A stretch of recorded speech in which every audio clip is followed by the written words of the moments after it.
সামনে রমাদান মাস। রমজান মাস আসলে আমরা মাশাআল্লাহ পরিপূর্ণ মুসলিম হওয়ার চেষ্টা করি, কিন্তু সারা বছর এটা ধরে রাখতে পারি না। রমজান মাসে যে নামাজ পড়ে না সেও মসজিদে যায়। দেখা যায় যে জুমার নামাজও পড়ে না, ও তারাবির নামাজ পড়তে যায় কি না?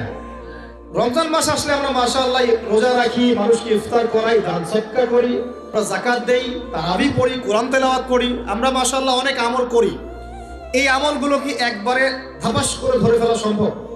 আস্তে আস্তে ট্রেনিং প্রসেস লাগে। একটা ফ্যান চালু করলে ফ্যানটা কি শুরুতেই ধাপাস করে ঘুরতে শুরু করবে, নাকি আস্তে স্লোলি সে মোমেন্টাম ধরবে? কোনটা? আস্তে আস্তে সে গতি বাড়বে না? ঠিক শাবান মাসে এত বেশি রোজা রাখা, ইবাদত করার অর্থ কি? যেহেতু রমজান মাসে আপনি পরিপূর্ণ ইবাদত করতে পারেন। রমজানে গিয়ে তো শুরুতেই সব ইবাদত ধরে ফেলা সম্ভব হবে না। মনে করেন আগামীকাল পহেলা রমাজান, আজকে থেকে আপনি সব ইবাদত একসাথে করতে পারবেন? তখন কি আপনি বেগ পেতে হবে। কিন্তু একটা মাস আগে থেকে যদি ট্রেনিং নেন, ইনশাআল্লাহ রমজান মাসে ইজি হয়ে যাবে।